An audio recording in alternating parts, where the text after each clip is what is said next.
She said, because I want a dad.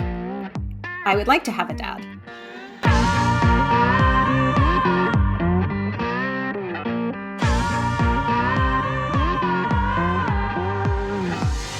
Hi, I'm Carol Podell, and this is She Takes the Lead. Hi, party people. It's Carol.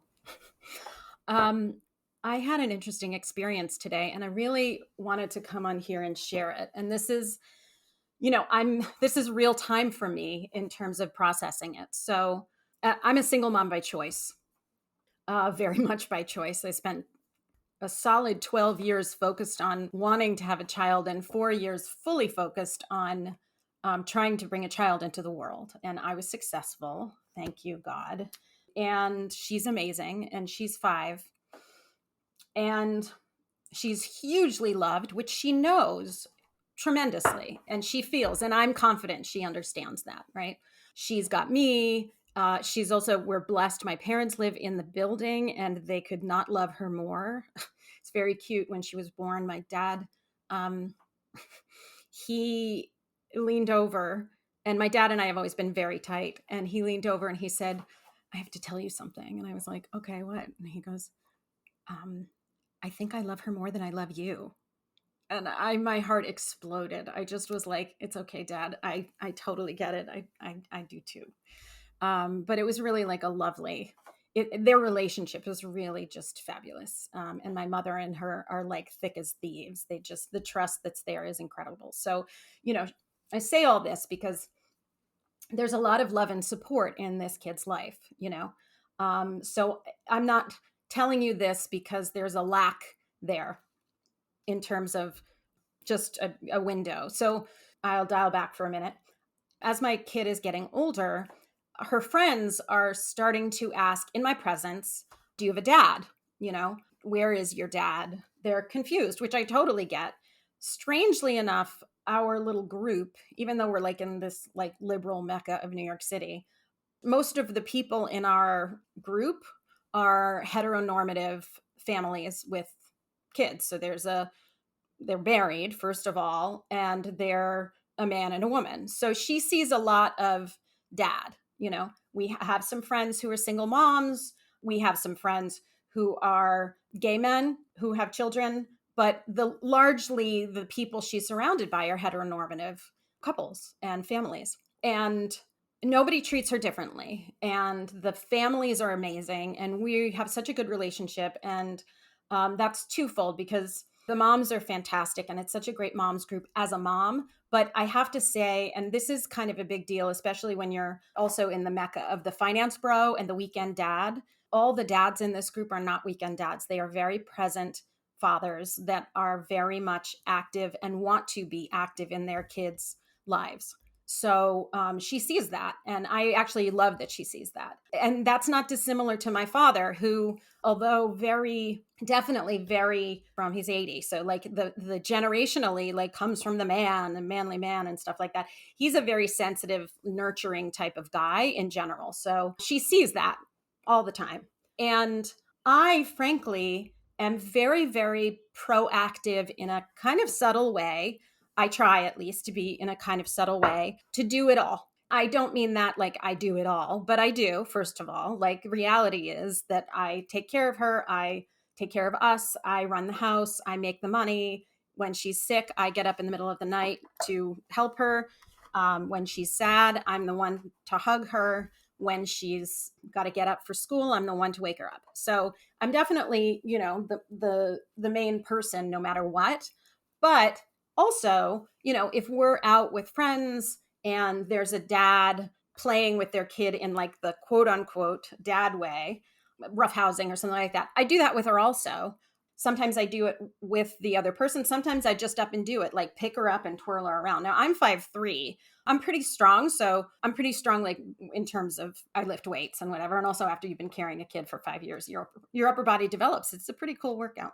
I'm pretty proactive in trying to give her those experiences, the same that I had, because I did have a dad in the typical sense. And I was raised very much like I can fix most things. I have my own toolbox and I've had it my own toolbox since I moved into my own apartment, frankly. I had my own tools before that. I can change a light fixture, I can spackle a wall, like I can fix a lot. And I'm teaching her how to do that. My father taught me how to do it.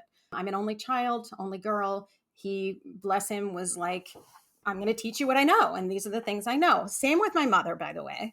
You know, my mother was a professional woman, is a professional woman, but very much built her own business from nothing into a very, very hugely successful company. And so I saw like probably what is now more of a modern day marriage and couple. Anyway, when I'm with her, we've been lately getting more questions from some of her friends asking her, or I overhear a conversation saying something about your dad, or where's your dad, or do you have a dad? And I usually try to just hold off and listen. And then sometimes sort of interject, sort of as a way of modeling how she can handle it. I'm sure she has her own way of handling it. I'm certain that she gets these questions when I'm not around, but I kind of try to um, like address it when I am around. And also, you know, the parents are fabulous. And this group, I mean, our whole group is like, you know, families look different. They have different rules. They have different structures. That's not anything that's out of the ordinary. Um, but and so the parents also will, you know, try to interject or like, you know, stop it because they don't want her to get hurt. Obviously, I don't either. So that's been happening maybe for about a year, like on and off.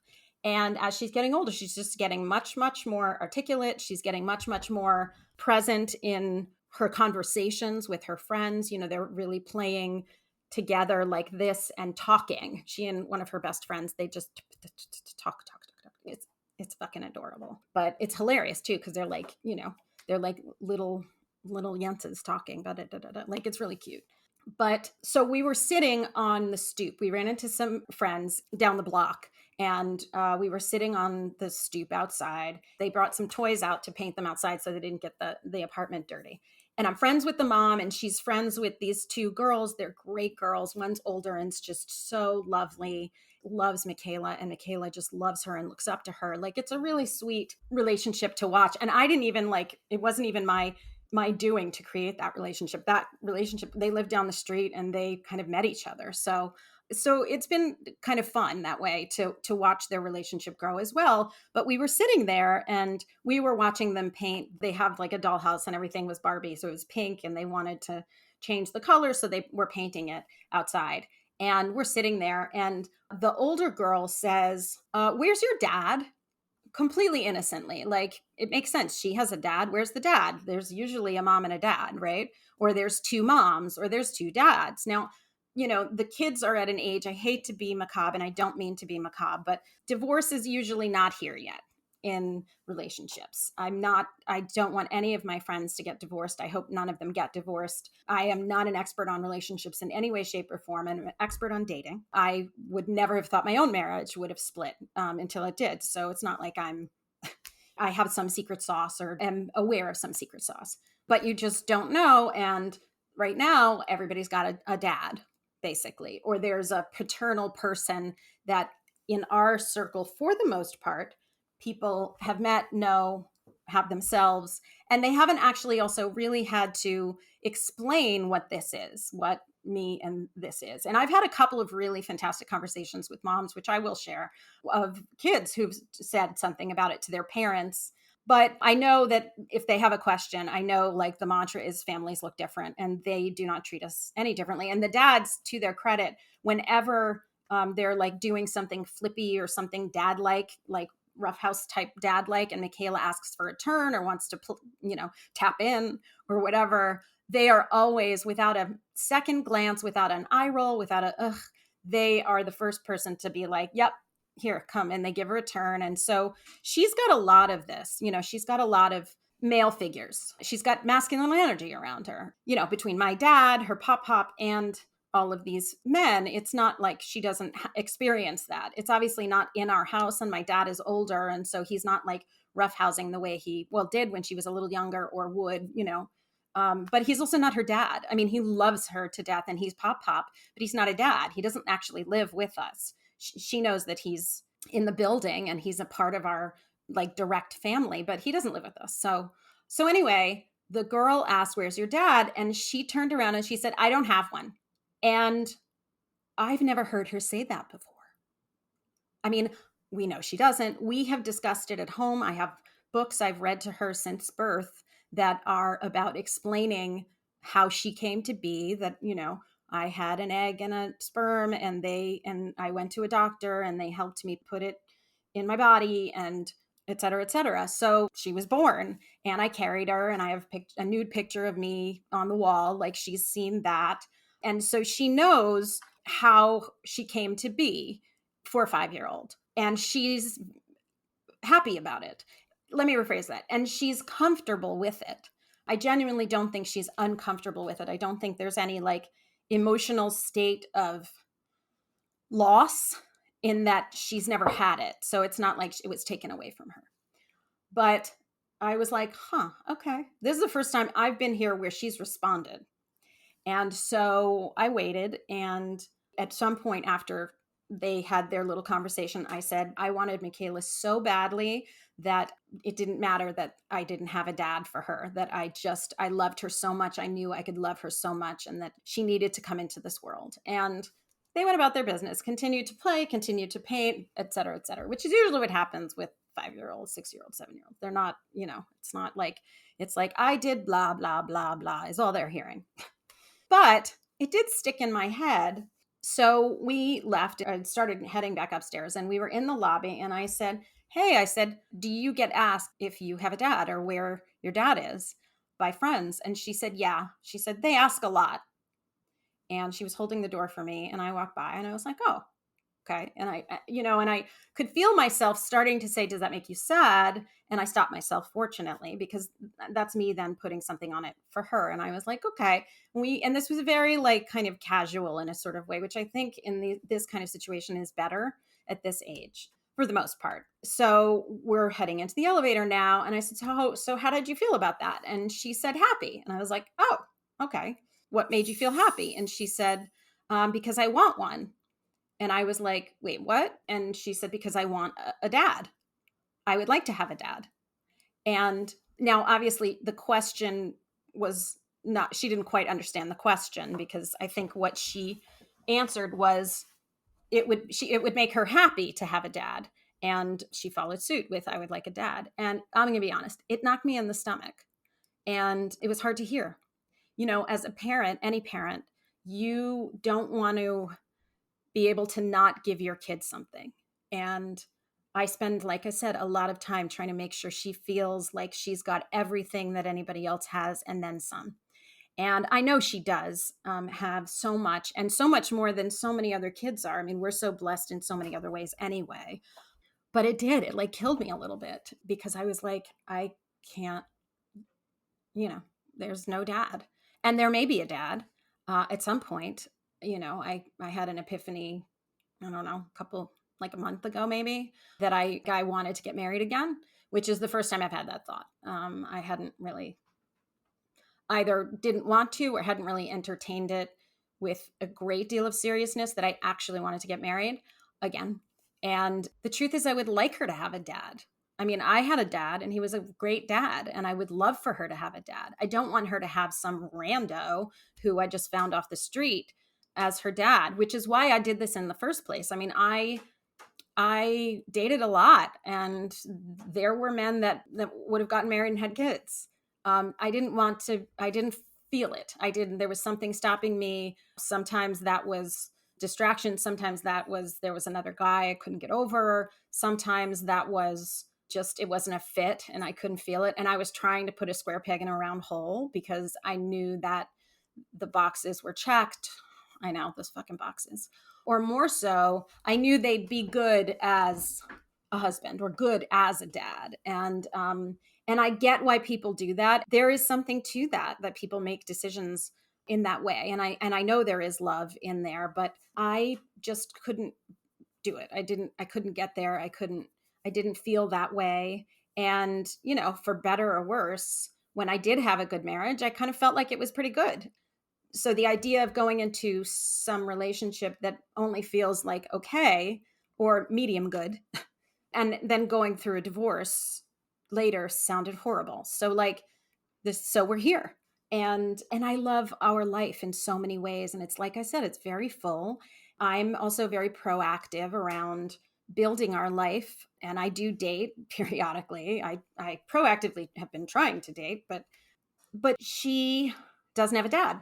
And it's not necessarily a sense of loss, like I said, in that she's lost something she had before. She's never had it, but clearly there's an empty space there. There's no dad in the house. We're not switching off. It's not like, oh, I'll put her to bed, you wake her up, or I'll make dinner, you play the game with her, or vice versa, or whatever it is. That's not part of the thing. And the male figure, the dad male figure, does not exist in this house. I guess why I was compelled to come on and talk about it is because, so my response to I would like a dad was, I would like you to have a dad. And I don't know if this was right. And you're welcome to come onto social media or shoot me an email telling me that it was wrong or right, or, well, I'd rather not get hate or trolls, but I would love to, if you have some input, I would love it. You can put it in the comments on the link for the podcast. But I said, I would like you to have a dad. I would like to have a husband, but we need to have one that is as special as you and me. And we need to have one who loves us as much as we love each other. And so we need to look for one that's that special.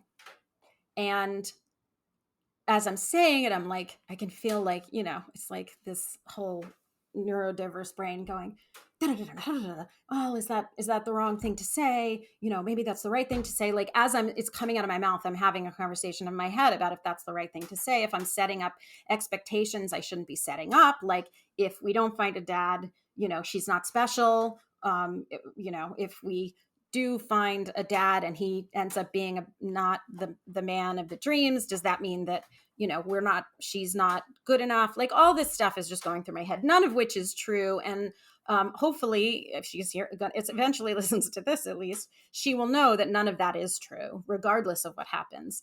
But this is any parent, you don't know what to say a lot, and you're in uncharted territory. Now I'm in a little women's single mom by choice group, and we WhatsApp periodically. And another mom a couple of years ago had this same conversation, and I kind of took a page out of her playbook, and then kind of added my own spin because I kind of liked what she said. I liked that it was like, we can look and we can find, try to find one, but we need to make sure that they are great, and she was adorable. She was like, we need to find the best dad ever. And I was like, yeah, I think so.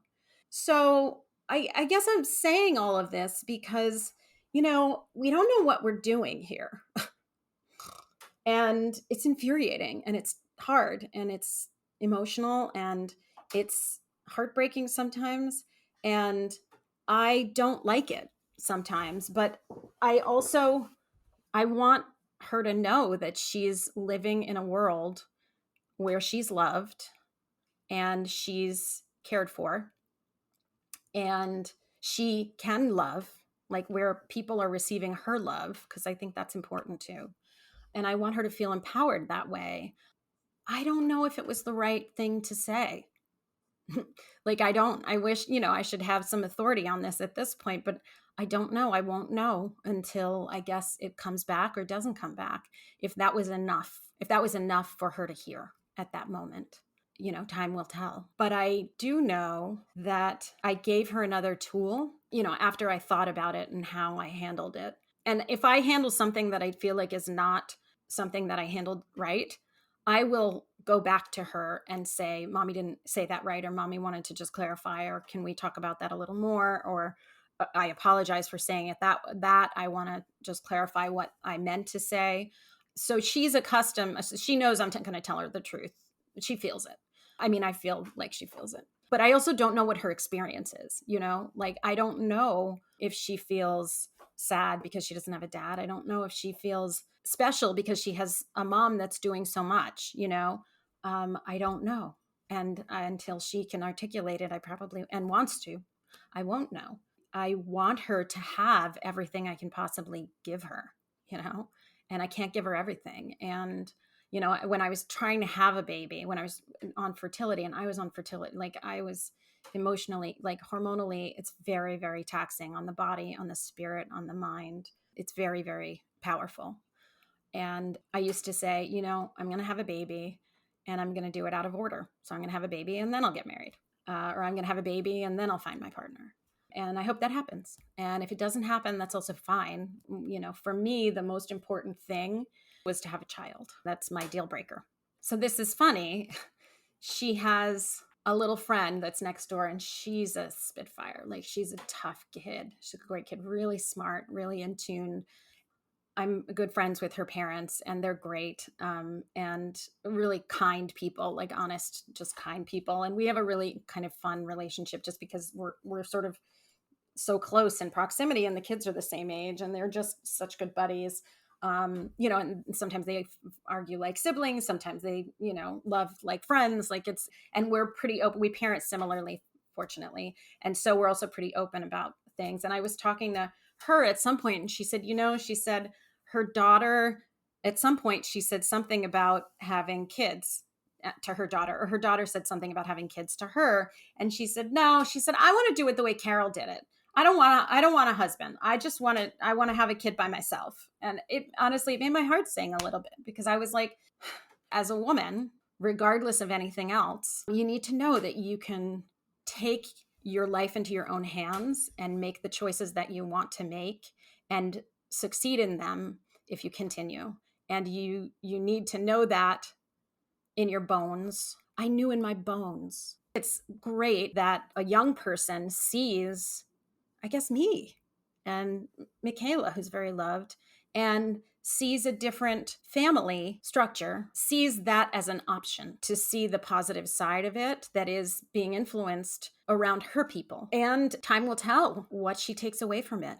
I hope that she gets what she wants. And I hope he is fantastic and amazing and fabulous and the best dad ever. And if she doesn't get what she wants, she will get what she needs. And I truly, firmly believe that because I have often not gotten what I wanted, but really gotten what I needed. And it's been a blessing and a miracle and moved my trajectory forward where I'm supposed to be. Hey, thanks so much for listening. If you like what you heard, please hit subscribe. Also, if you want to keep in touch, go to Insta at About a Blonde or Facebook at About a Blonde Official. Also, you can sign up for my mailing list at www.aboutablonde.com. Have a great day. Mwah!